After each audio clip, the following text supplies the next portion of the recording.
2024년 리딩 코리아는 여러분과 함께합니다. 대한민국 독서 캠페인 리딩 코리아 2부로 접어들었습니다. 2부에서도 5분과 함께 얘기 나눌 예정이고요. 정재승 교수님, 네. 2부에서도 책 소개해 주세요. 네. 그 일제강점기 시대에 우리 조상은 과학을 어떻게 대했는가를 알 수 있는 조선이 만난 아인슈타인을 권해드리고요. 이제는 다 큰 성인 자녀 어떻게 대화를 해야 되나, 어른을 키우는 어른을 위한 심리학, 이 2권의 책을 추천합니다.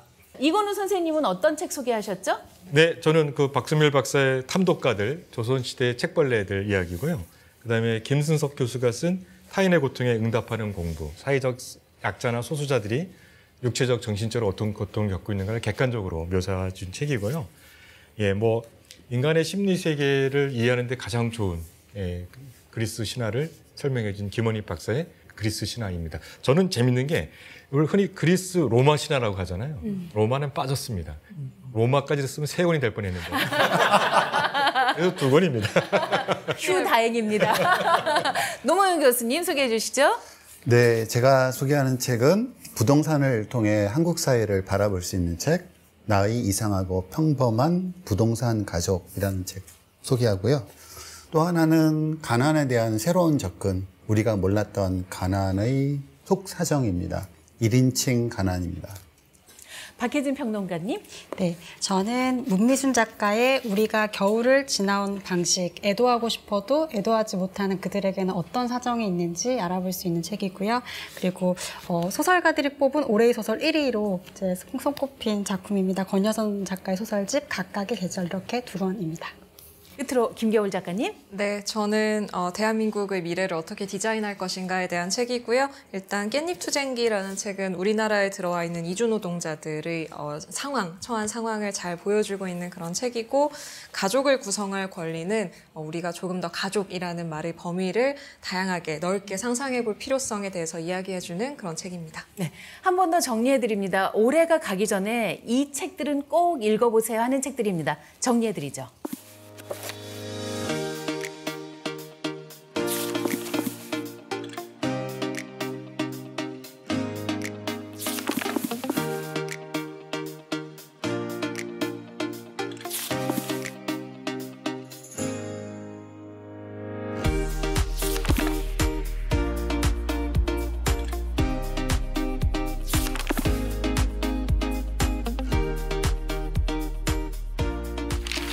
정재승 교수님에게는 늘 이 질문을 하게 되고 또 늘 이 답변을 기대하게 돼요. 책을 읽는 뇌에 관한 질문이요. 네. 다르죠? 그럼요. 아니, 꼭 말씀드리고, 지금 이 공간에서 이 이야기를 드리는 게 너무 이제 의미가 있는 것 같은데, 책 읽는 뇌에 관한 연구가 밝혀낸 제일 중요한 결과 중에 하나가 우리 뇌가 책을 읽기에 적합한 딱 맞는 그것만 하는 하나의 영역을 만들어 놓지 않았다는 거예요.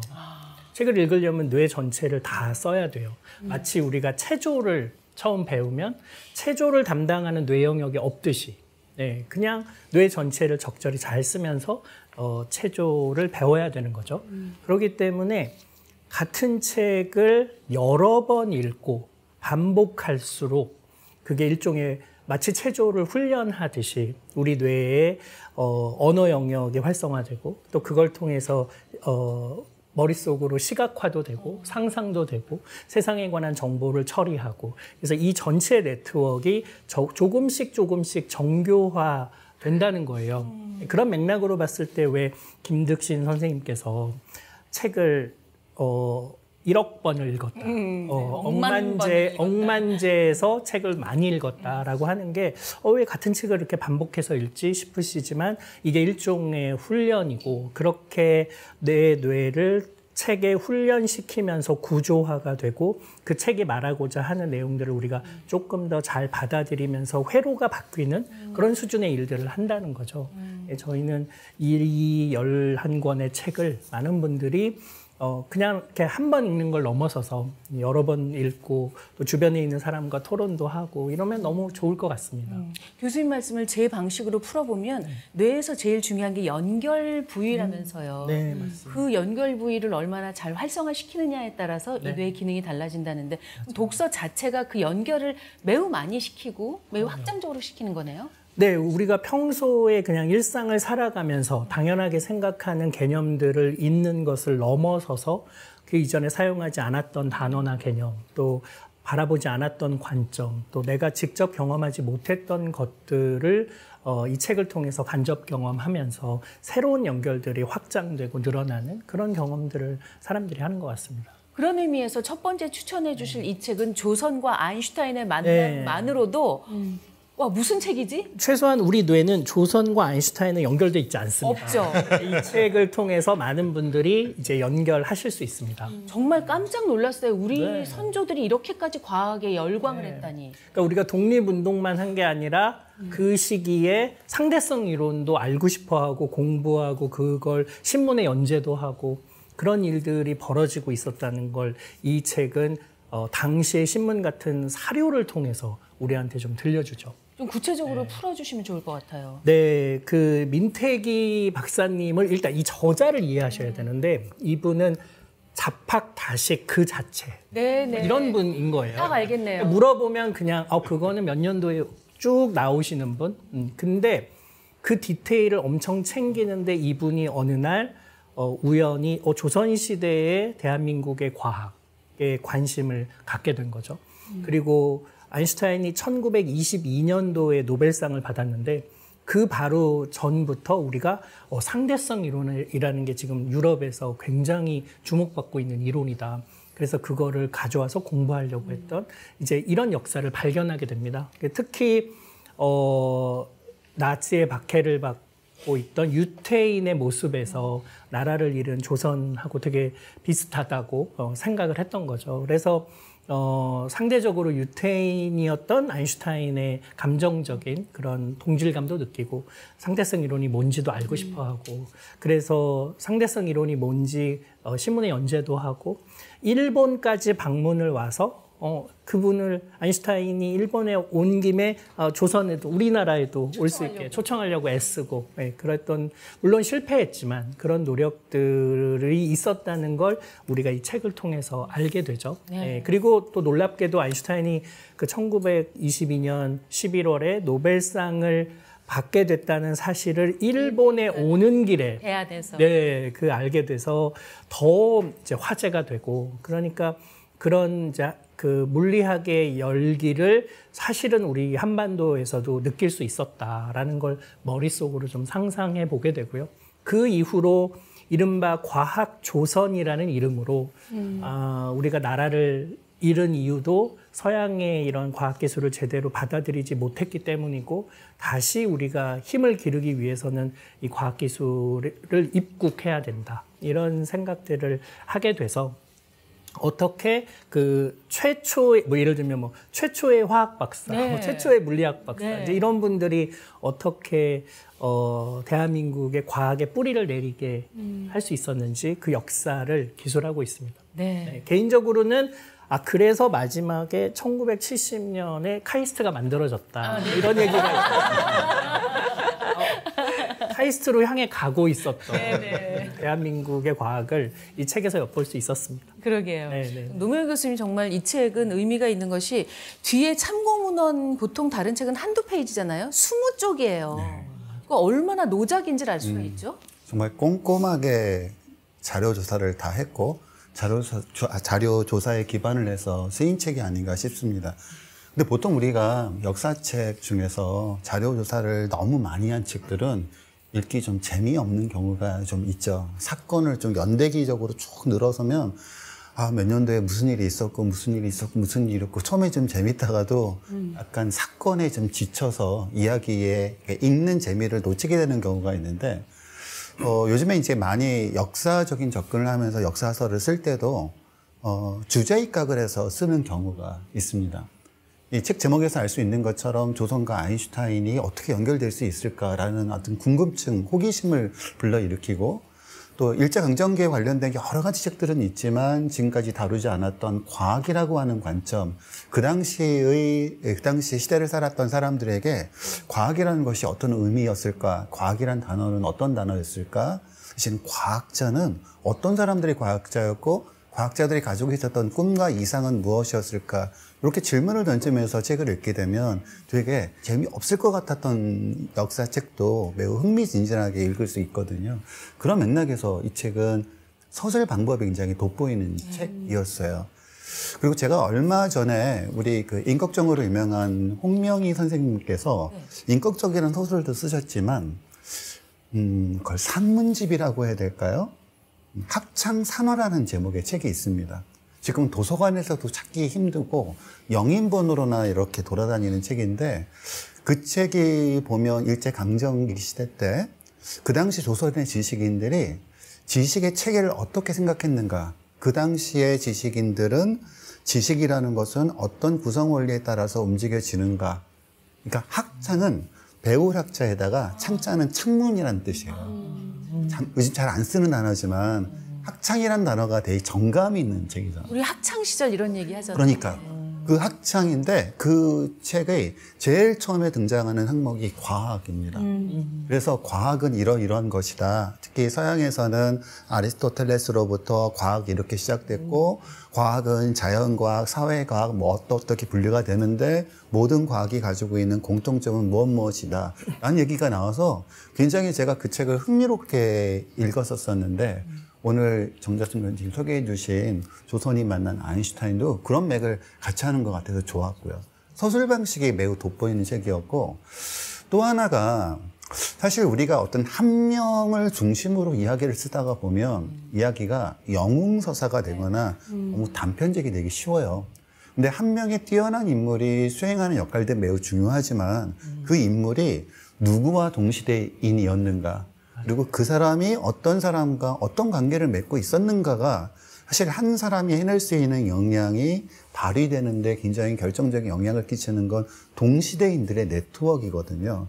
철학용어로는 이제 그걸 뭐 짜임 관계라는 표현을 사용하기도 하는데, 저는 일상적으로 우리가 가장 쉽게 이야기할 수 있는 건 실뜨기와 같은 거라고. 서로 실떠서 실을 어떤 방향으로 뜨는가에 따라 각각의 한 명의 인물들이고 각각의 인물들이 어떤 관계를 맺고 있고 그 집단이 어떤 네트워크를 가지고 있었고 그 집단이 공통적으로 가지고 있었던 관심사가 무엇이었는가에 따라 실뜨기의 모양이 여러 가지로 변할 수 있는 것처럼 다양하게 변하는데, 이 책이 또 소설 방식에서 재미있었던 건 한 명의 인물에 집중하지 않고 인물과 인물 사이의 연관 관계. 그래서 책을 읽으면서 이 실뜨기로 연결되어 있는 이 관계의 이야기의 종착점이 카이스트 설립으로 어떻게 전개될까 이렇게 계속 궁금하게 만드는 그 서술 방식이 아주 재미있었어요. 네. 더 후에는 아주공대까지 가지 않을까. 그런데 그게 이 민태기 선생님의 그 개성하고 좀 드러나 있는 것 같아요. 그런 개성들이. 그러니까 되게 자팍다식이어가지고 그 이 안에는 큰 줄기의 흐름도 있지만 깨알 같은 정보나 이야기, 에피소드들이 막 있는데 그게 되게 재밌잖아요. 뭐 예를 들면 뭐 씨 없는 우장춘 박사님은 씨 없는 수박으로 유명하지만 사실은 그거는 씨 없는 수박은 일본의 과학자가 먼저 개발했고 우장춘 박사님은 그걸 그냥 이렇게 데모만 해주는, 선보이기만 하고 이 종의 합성이라는 분야의 중요성을 위해서 그냥 강조했을 뿐이라거나, 아니면 우장춘 박사님이 네 딸이 있었는데 그 막내딸이 결혼한 사람이 우리가 경영의 신이라고 얘기하는 이나모리 가즈오였다. 뭐 이런 것들은 아 이게 그렇게 서로 다 연결되는구나. 뭐 이런 것들을 이제 좀 상상해 볼 수 있어서 선생님 말씀하신 것처럼 사람들 간의 관계를 좀 읽을 수 있어서 훨씬 더 재미있는.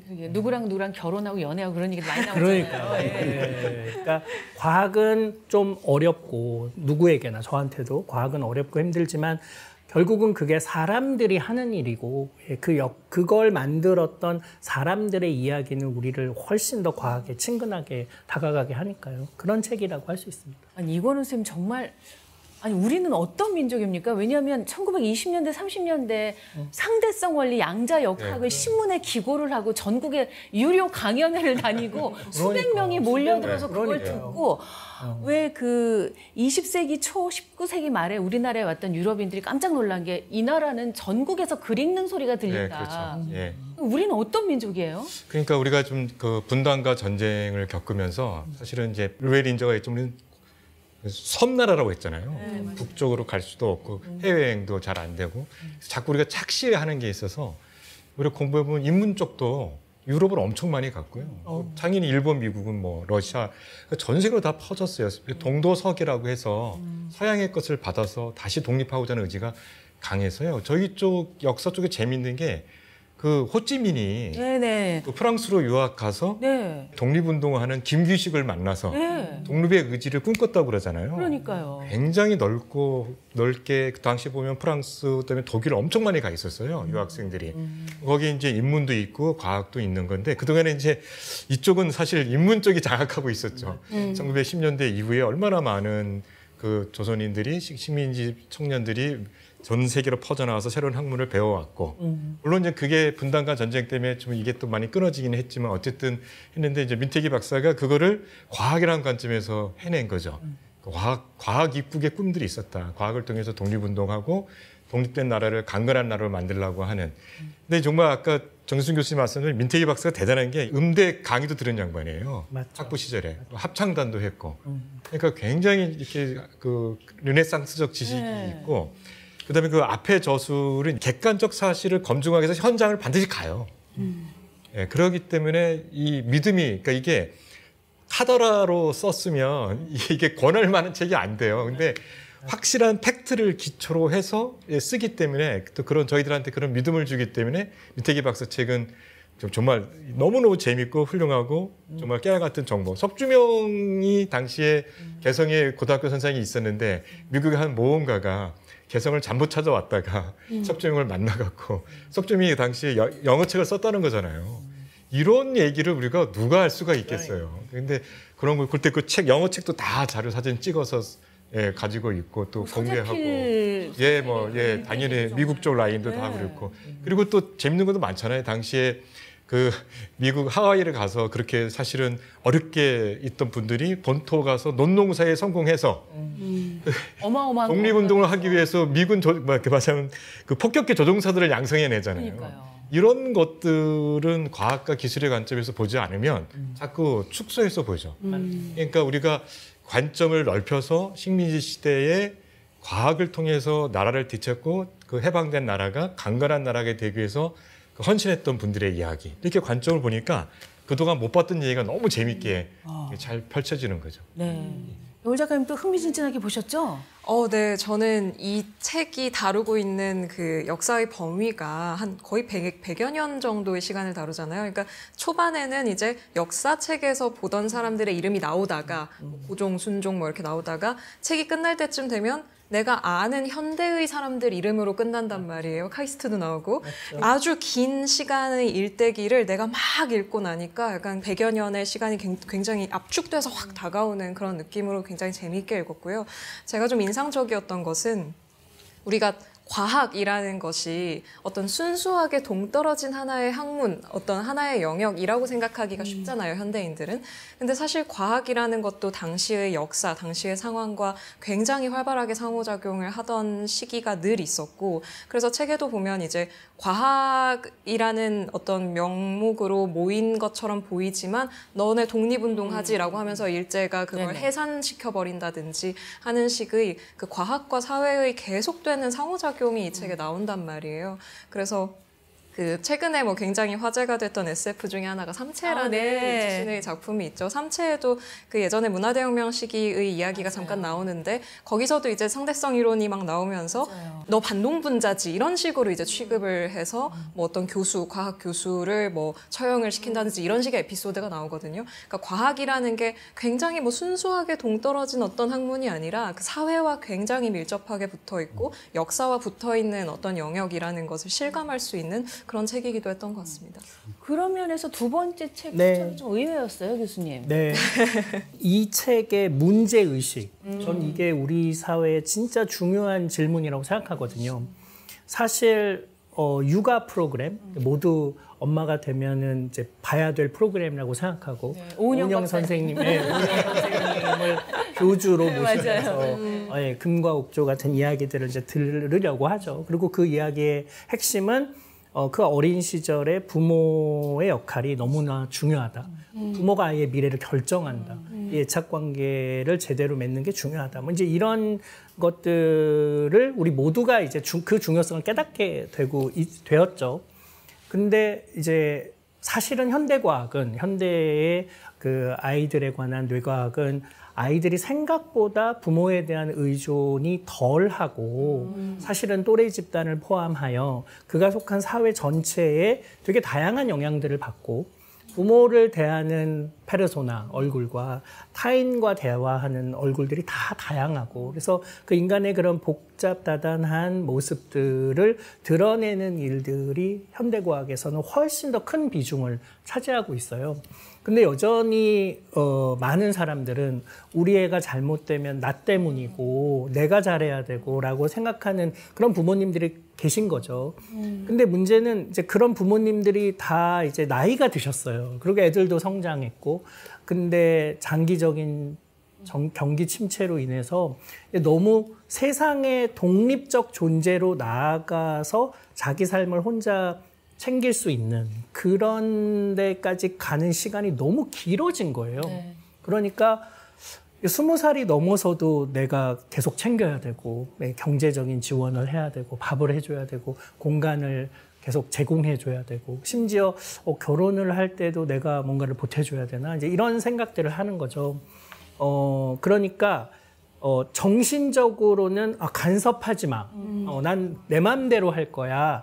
라고 주장하면서도 경제적으로는 상황적으로는 그렇게 독립할 수는 없는 이제 애매한 시간들이 되게 길어지는 거예요. 그게 20대를 넘어서 이제 30대가 넘어가고 있는 40대까지 상황인 거죠. 그러면 근데 그 이전에 부모로서의 역할을 내가 공부하고 그걸 받아들였는데 이게 여전히 성인이 된 어른 자녀에게도 유효한가? 나는 이 아이들을 어떻게 대해야 되는가? 이들을 독립적인 존재로 이제 20살 넘었으니 떠나. 죽이 되든 밥이 되든 네 맘대로 해. 라고 해야 되는 것인가?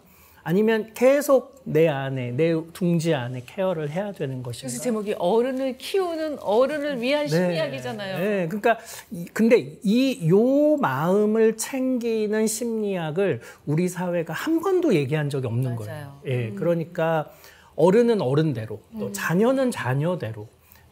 우리 부모를 어떻게 대해야 되지? 또 자식, 어른이 된 자녀를 어떻게 대해야 되지? 그거에 대한 아주 본격적인 질문을 하고 있는 책이라고 보시면 됩니다. 근데 놀랍게 박혜진 선생님이 추천하신 소설들하고 연결이 돼요. 네. 그죠? 저는 그 이 책 읽으면서 오히려 소설에서 내가 만났던 인물들 생각을 많이 했어요. 그 리어 왕이 갑자기 떠올랐는데 그 셰익스피어 리어 왕을 읽으면 전 항상 좀 의아했거든요. 그러니까 리어 왕이 뭐 그렇게 대단히 잘못을 한 것 같지는 않은데 굉장히 비극적인 상황에 빠져요. 그러니까 자식들한테 나를 얼마나 사랑하는지 증명해라. 그리고 그 증명의 크기만큼 내가 가진 것을 주겠다. 그래서 세 딸 중에 두 딸이 아버지에게 굉장히 사랑한다고 입에 이제 침이 발린 사랑을 고백을 하고 세 번째 막내딸이 좀 그런 시큰둥하죠. 그러니까 세 번째 딸은 거의 그런 재산을 거의 받지 못하고 두 딸들에게 재산을 나눠주는데 그러고 나서 이 리어 왕이 기대했던 게 있지 않겠어요? 이만큼 줬으니까 딸들이 이만큼 사랑을 돌려주기를 바라는데 딱 안면몰수하잖아요. 그러니까 이 이야기의 주제가 무엇인가? 부동산을 그러니까 일찍 끝까지 상속에 관한 문제인가 이런 고민을 막 하다가 이게 부모가 자식에게 무언가를 주고 그 준 것에 대한 어떤 대가를 받으려고 하고 이런 종류의 사랑을 한다는 것 자체가 굉장히 비극의 어떤 그 단초가 아니었을까 그런 생각이 좀 들었어요. 그러면서 이렇게 독립에 대한 생각을 좀 하게 됐고, 한편으로는 제가 이제 어른에 대한 여러 정의들이 굉장히 많잖아요. 근데 그 중에서 좀 인상적으로 기억하고 있는 게, 그러니까 어른은 아이를 성공하게 할 수는 없다. 하지만 실패했을 때 그것을 극복하게 해줄 수 있다. 이런 이야기를 하더라고요. 그러니까 부추겨서 잘하게 할 수는 없어요. 근데 자신이 가지고 있는 경험을 가지고 그 실패한 경험들을 극복하게끔 도와줄 수 있다는 건데, 이게 꼭 이제 부모 자식이 아니더라도 약간 직장 생활에서도 적용이 되더라고요. 그러니까 다른 세대가 일을 같이 할 때, 저도 이제 후배들이 많은데 그럴 때 내가 가지고 있는 경험이 곧 그 친구들에게 바로 지혜가 되진 않더라고요. 그럴 때 약간 안전망이 되어주는 것, 뭔가를 막 내비게이터보다는 뭔가 잘 풀리지 않을 때 어떤 내 경험으로 괜찮을 수 있는 방법들을 좀 제시할 수 있다는, 그런 데서 어른의 정의를 찾을 수 있지 않을까, 그런 생각이 좀 들었습니다. 네. 이거는 선생님 정말 좋은 어른이 돼야 할 것 같아요. 이 책을 보니까. 이거 또 저를 위한 책이더라고요.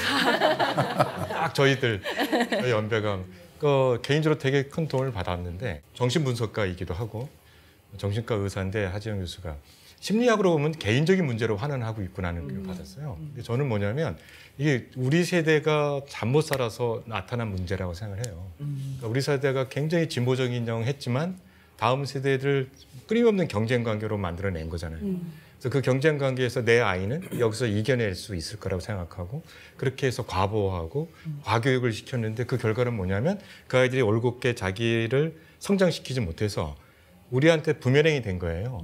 부모인 우리가 여전히 보호해줘야 할 상대가 된 거예요.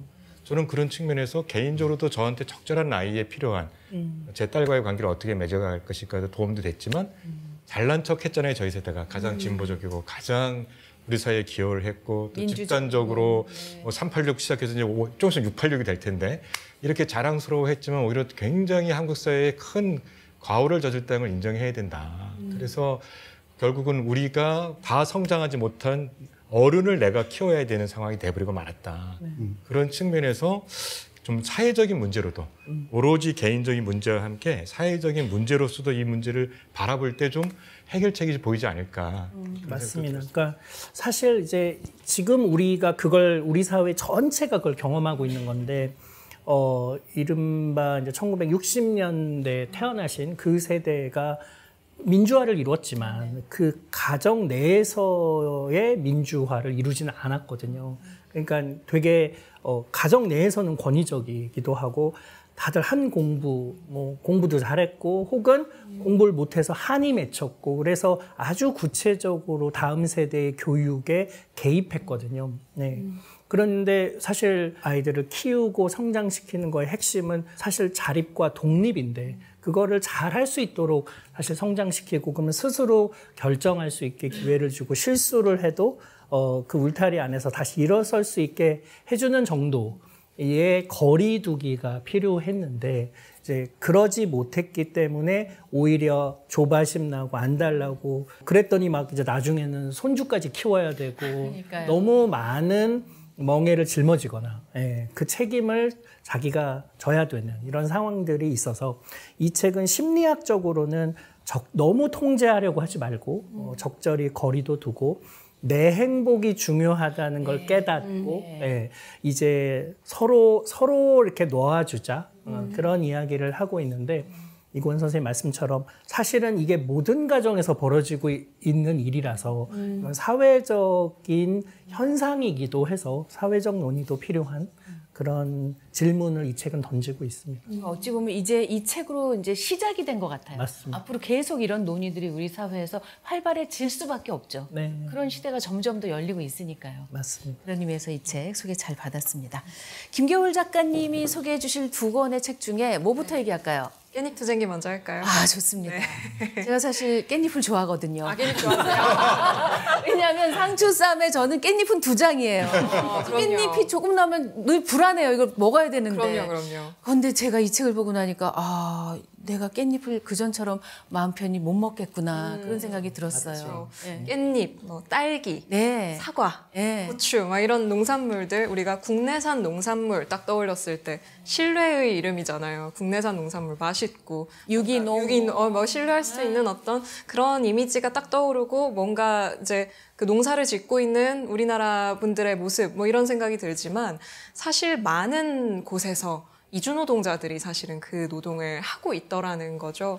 그래서 일단은 우리나라가 지금 뭐 이제는 그런 환상에서 많이 벗어난 것 같지만 더 이상은 단일민족 국가가 아니죠. 그러니까 지금 우리나라에 들어와 있는 외국인이 250만 명을 넘어섰어요. 그러니까 5%가 넘었기 때문에 OECD 기준으로 이제는 다인종 다문화 국가로 분류가 되거든요. 이제는.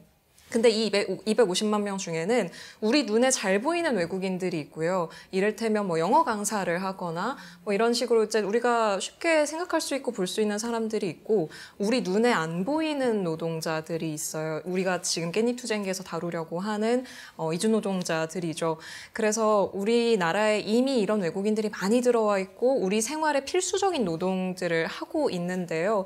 이 사람들이 어떤 처지에 처해 있는가를 좀 들여다볼 필요가 있다라는 문제의식에서 시작한 책이고 이 우춘희라는 분이 이제 사회학 박사 과정으로 연구를 하면서 그 깻잎밭에서 지내면서 실제로 그 이주노동자들과 오랜 시간을 함께 보내면서 4년여를 보내면서 언니 해가면서 네, 정말 친근하게 그래서 여기도 함께한 1500일 이렇게 써 있는데요. 그 경험들을 같이 하면서 이제 이 사람들이 처한 처지를 좀 구체적으로 알게 됩니다. 그래서 이 책이 시작하는 내용부터가 좀 마음이 아프죠.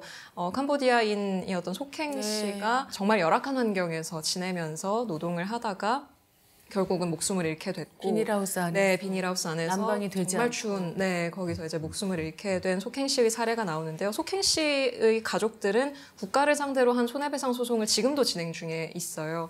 그러니까 국가가 이주노동자들의 노동 환경을 제대로 보장하거나 감독하지 않았다는 거죠. 그래서 실제로 이 책에서 다루고 있는 이주노동자들의 상황을 보게 되면 뭐 이런 식으로 정말 열악한 숙소를 제공하고 말도 안 되는 월급을 받아간다든지 뭐 지금 이주노동자들에 대해서 밀린 임금이 그러니까 지급하지 않은 임금이 1,000억을 넘어섰다는 충격적인 내용이 있는데 그런 식으로 돈을 주지 않는다든지 그 와중에도 이제 사업장 변경을 하기가 좀 어려운 상황에 있는 거죠. 내가 여기서 일하는 게 너무 힘들어서 옮기려고 하면 사업주의 허가가 있어야 되는 거예요. 그래서 이 허가 없이는 사업장 변경이 어렵기 때문에 이 사람들이 이런 열악한 상황을 견뎌야만 하는 그런 상황에 처해 있는 경우도 있죠. 근데 또 한편으로는 이 농장주들 같은 경우에는 이 사람들에게 그렇게 모든 최저임금을 다 맞춰주고 이거를 다 하면 우리 먹고 살 수 없다 이렇게 얘기를 하는 거예요. 그러니까 이게 굉장히 복합적인 문제이고 굉장히 비인간적인 대우를 받게 되는 제도 안에 이 이주노동자들이 있기 때문에 이 노동자들을 앞으로 그러면 어떡할 거냐. 정말 필수적인 노동에 이 사람들이 들어가 있는데 우리가 먹고 사는 일에 들어가 있는데 어떻게 이거를 이제 제도를 잘 정비해 나가고 그 와중에도 이 농수산물의 어떤 가격이나 뭐 이런 인력 부분에 있어서 잘 조정을 할 것이냐 이런 부분에 대해서 굉장히 고민이 많이 필요하겠다 이런 생각이 들었습니다. 노무현 교수님 우리는 노예가 아니다라는 표현이 너무 가슴이 아팠거든요. 네네. 지금 맞아요. 2024년인데 우리나라에 오신 외국인 노동자들께서 이렇게 말을 해야 하나요? 우리가 이제 세계화 이러면 되게 긍정적인 이미지가 먼저 떠오르잖아요. 근데 지금 이 깻잎 투쟁기에도 등장하고 있는 이러한 사례들은 사실 지구가 경제적 세계화를 선택했기 때문에 나타나는 현상들입니다. 잘 사는 나라가 굉장히 잘 살고 못 사는 나라는 너무나 형편없이 못 사는 게 지구의 경제적인 상황이죠. 부자 나라와 가난한 나라 사이 소득 격차가 너무 심해요. 우리가 이른바 세계화라는 것을 채택하기 전까지는 노동력이 국가 간 이동을 엄격하게 금지하고 노동력이 국가 간 이동을 하지 못하도록 만들었죠.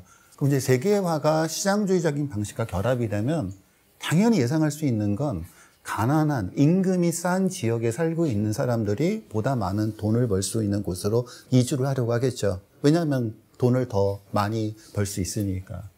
그러니까 이제 근본적으로는 지구적 차원에서의 부의 불평등 문제라는 것이 끊임없이 노동력의 자유화를 결합하게 되면 바로 깻잎투쟁기에 등장하는 이런 극단적인 사례들이 나타날 수밖에 없는 기본적인 배경인 거고, 그렇다고 하면 왜 농촌 지역에서 이런 일들이 계속 벌어지는 것인가의 문제와 관련해서 사실 한국의 인구 구성의 변화하고 깊은 관련을 맺고 있어요.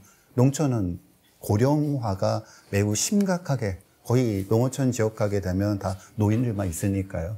근데 농사는 굉장히 사람 손이 많이 가는 거고, 아무리 기계가 된다고 하더라도 최종적으로는 사람이 해야 되는 게 있는데, 깻잎 같은 경우가 바로 그런 경우죠.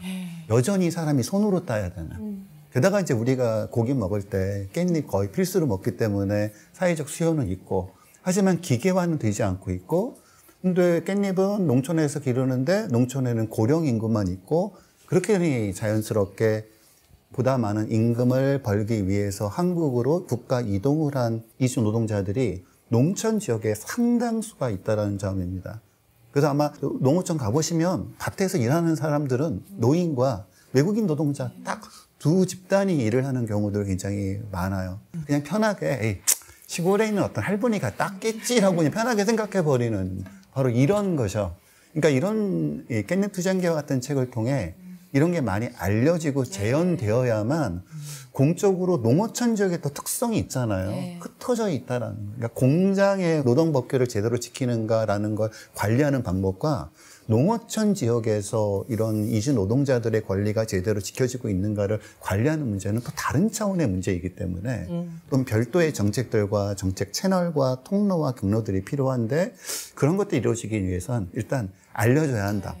굉장히 많다. 우리가 생각하는 것보다 훨씬 더 많이 이 먹거리 문제에 있어서 이주 노동자들의 노동에 의존하고 있다는 사실이 알려지는 게 매우 중요할 것 같고, 그런 맥락에서 깻잎투쟁기와 같은 책이 좀 더 많이 쓰여져야 되지 않을까 싶습니다. 네, 많이 쓰여지고 많이 읽히고.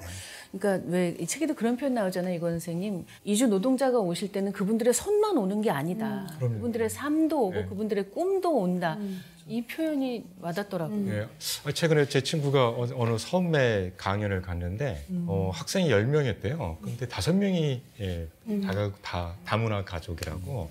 그러니까 우리 사회가 인구가 줄고, 특히 농촌의 인구가 줄고 혼인 문제가 생기면서 다문화 가정이 상당히 늘어나고 있는 거.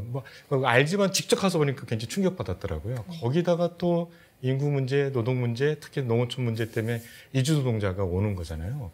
사실은 이 세계화가 자본과 노동의 이동을 자유롭게 했지만 고급 노동의 이주는 막아요.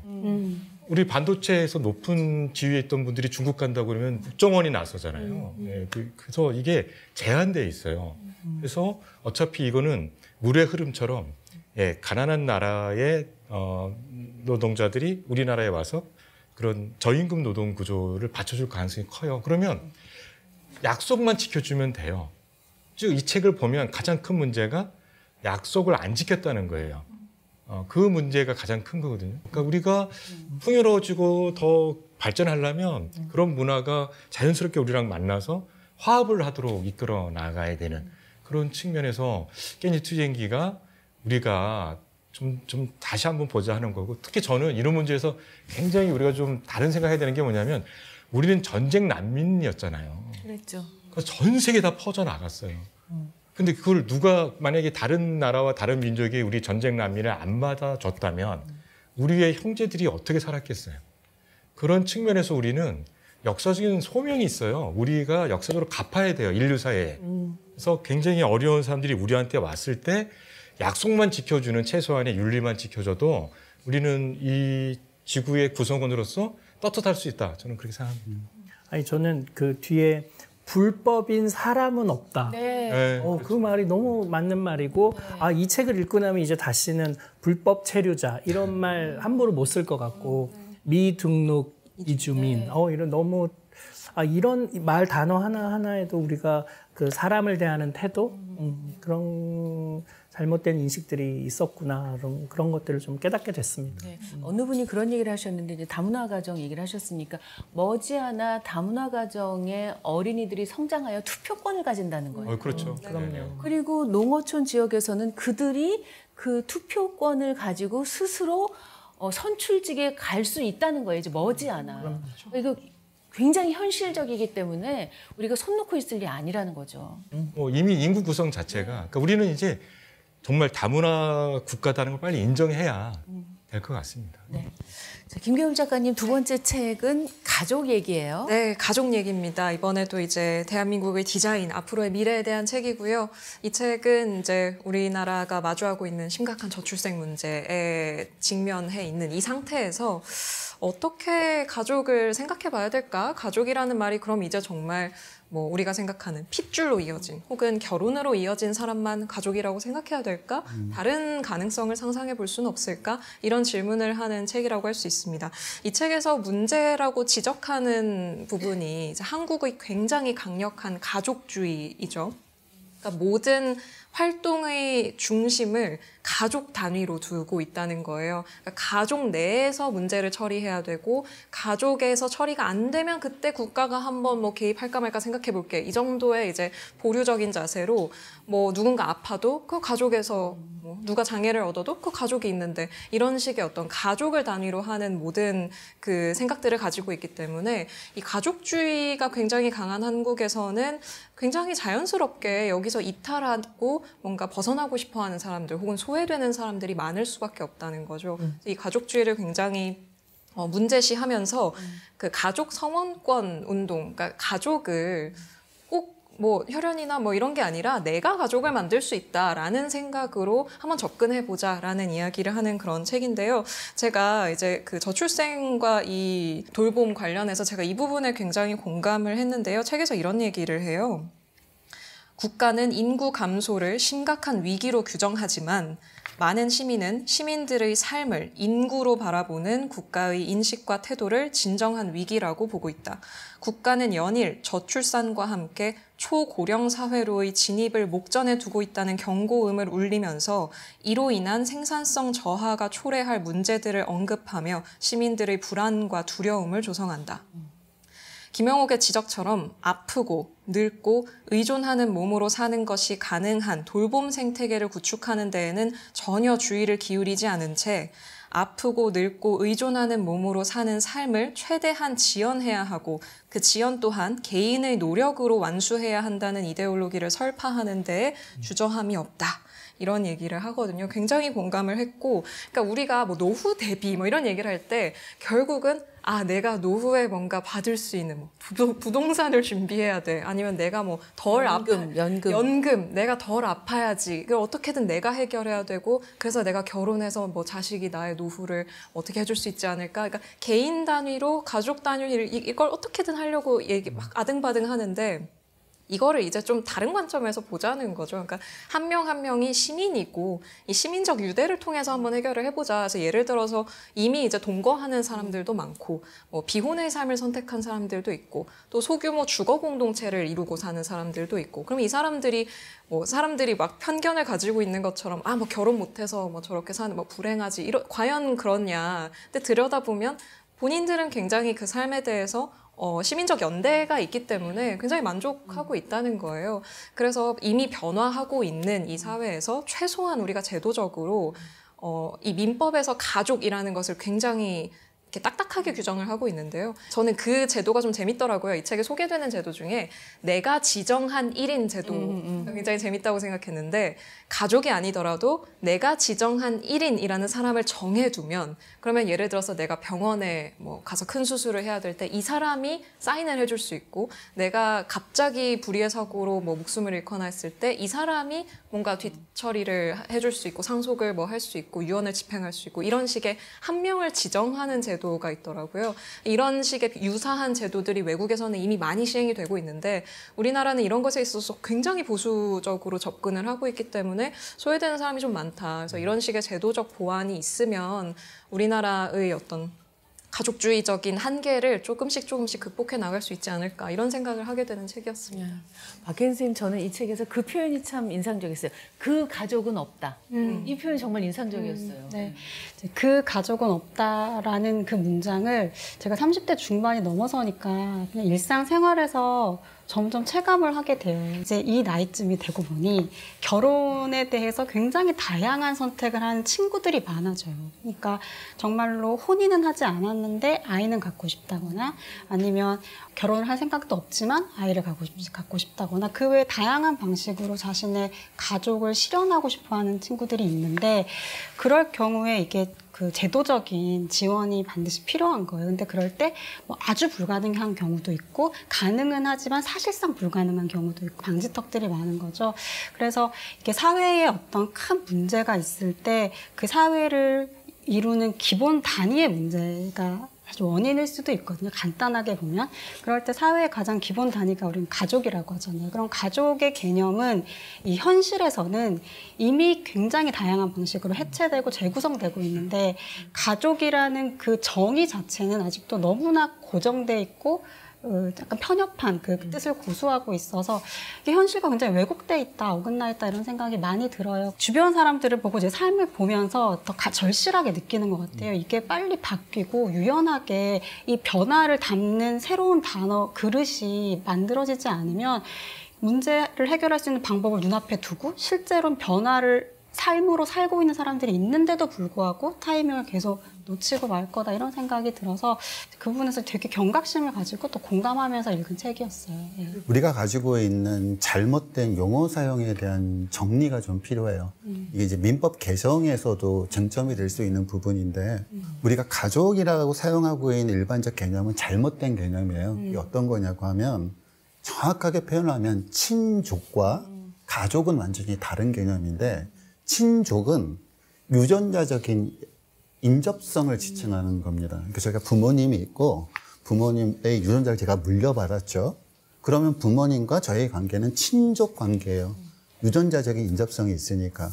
근데 가족은 자, 우리 가족이 처음에 출발하는 점을 생각하면 어떤 남자와 어떤 여자가 서로 같이 살아야지라고 결심을 해서 둘이 공동체를 구성하면서 가족이라는 게 출발하잖아요. 근데 그 둘 사이에는 유전자적 인접성은 없어요. 사람과 사람이 기본적인 생활 공동체를 구성한 것, 그게 가족입니다. 근데 이제 전통사회에서는 친족과 가족이 좀 분리되지 않았고 대부분의 친족이 가족을 구성해서 살았기 때문에 우리 머릿속에서는 그러니까 사실상 친족과 가족을 구별하지 않고 가족을 친족이라고 여기는데 이게 이제 우리한테 필요한 인식 전환이에요. 많은 나라에서 저출생 문제가 심각했던 많은 나라들, 예를 들어서 프랑스 같은 경우에는 한국보다 더 심한 나라였었죠. 근데 프랑스가 저출생 문제에서 탈출을 할 수 있었던 원인은 프랑스는 가족의 형태들의 다양함을 인정한, 그래서 꼭 굳이 공식 결혼을 하지 않았다 하더라도 사람과 사람이 공동체를 구성했다라고 하면 그건 또 법적으로 보장해주고 법적인 가족과 동일한 권리를 그렇게 시민 공동체들, 다양한 유형의 시민 공동체에게 부여해주니 그런 제도를 시행하다 보니까 프랑스가 출생률이 점차 올라가서 그야말로 저출생의 문제에서 탈피할 수 있었던 배경. 그래서 법 개정도 필요해요. 그럼 민법이 그런 맥락에선 개정될 필요가 있는. 법상으로 분명하게 친족과 가족은 다르다. 그러니까 친족상의 관계에서 규정할 것과 가족이라고 하는 공동체에서 규정되는 어떤 법률적인 제도 사이에 차이가 있다는 걸 명확하게 인식하는 것. 그런 게 이루어지게 되면 이금희 선생님께서 말씀해 주신 위기 속에서 희망을 찾을 수 있는 가능성은 그때 좀 생겨나지 않을까 싶어요. 네, 가족의 의미가 이미 많이 사람들의 인식에서도 변화를 했기 때문에 이런 좀 구체적인 논의를 통해서 제도적인 보완이 좀 이뤄졌으면 하는 바람으로 책을 추천을 했습니다. 아닌 게 아니라 이건 선생님 제가 유품 정리하시는 분이 책을 읽었는데 말씀하신 대로 50대 고독사가 왜냐하면 노인 고독사는 제도적인 측면으로 보완을 많이 해나가고 있는데 오히려 그런 면에서 이 중년의 고독사가 굉장히 많아졌다고 하더라고요. 그럼요. 그러니까 사실은 가족이 이제 그 부정적 의미가 얘기되어 있는 가족이 해체되면 고독사로 가는 거잖아요. 그러니까 우리가 긍정적 의미의 가족이 재구성돼야만이 그 고독사를 우리가 막을 수가 있어요. 그러니까 실제로 이렇게 보게 되면 인류 역사를 보게 되면 가장 끔찍한 게 이산이에요. 가족이 해체되는 거. 전쟁할 때 이산 가족이 될 때 그 엄청난 고통들을 겪는 거잖아요. 근데 이 전통적 방식으로의 가족을 구성하기를 원하지 않는 현실을 부정하고 전통적 가족만 요구하면 아예 가족을 구성하지 않게 되면 그 자체는 고독사를 갈 수밖에 없어요. 그러니까 저는 가족의 구성에 자유를 줘라. 그리고 사회가 거기에 대해서 지원해 주자. 그러면 그것은 공동체가 형성이 돼서 두 주체가 만나는 거잖아요. 가족은 최소한 두 주체가 만나는 거기 때문에 이산이나 고독사를 막을 수 있는 절호의 방법이라고 생각해요. 그러니까 오히려 저는 제도적인 사회적 안정감보다 재구성된 가족이 훨씬 더 많은 문제를 해결해 줄 거다. 저는 그런 믿음이 좀 있습니다. 그러니까 연구자들이 굉장히 중요한 거예요, 교수님. 연구자들이 이런 걸 연구를 해줘서 책으로 펼쳐내고 공론화의 장에 올려야 우리가 비로소 현실에선 깨달았지만 이걸 좀 더 논의할 생각을 못했잖아요. 연구자들 얼마나 중요한 거예요? 아니 그런데 이미 현상은 크게 많이 벌어지고 있고 연구 논문들도 쏟아져 나오고 있고 그리고 이 책은 그걸 정교하게 사실 우리가 가슴에 와닿게 서술하고 있을 뿐 저는 많은 사람들의 인식은 많이 바뀌어가고 있는데 아무래도 이제 법과 제도는 좀 느리게 반응하기 때문에 생기는 문제인 것 같은데 이렇게 많은 사람들이 인식하고 있는데 저는 이 책의 좀 장점이랄까 읽고 많은 분들이 읽었으면 하는 이유가 우리가 이제 정상적이라고 생각하는 가족 이거로부터 조금만 벗어나도 와 생각보다 불이익이 정말 많구나.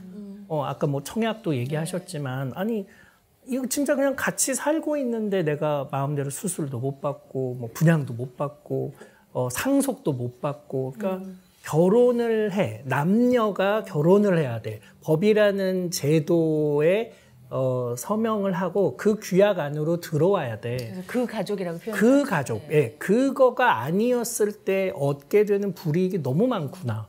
그리고 그거로부터 벗어난 가족의 대안의 모습들이 너무 많구나.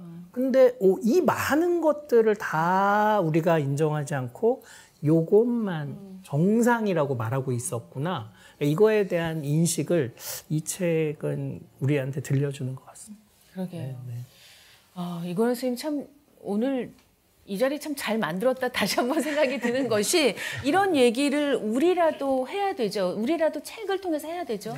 저희들이 이렇게 각자 의미 있는 책들을 선정해서 일차적인 논의를 해서 책을 골랐는데 놀랍게도 이번 해의 책들은 한국 사회가 안고 있는 굉장히 중요한 문제들을 논의한 책들이에요. 그러니까 이거는 우리 사회가 그만큼 성숙했지만 그 성숙한 만큼 발생한 문제들을 제때 해결하지 못하고 있고 이게 좀 누적되고 있다. 그래서 이게 더 큰 사회적 질환이 되기 전에 빨리 사회적 공론을 모아서 이걸 해결하기 노력해야 된다.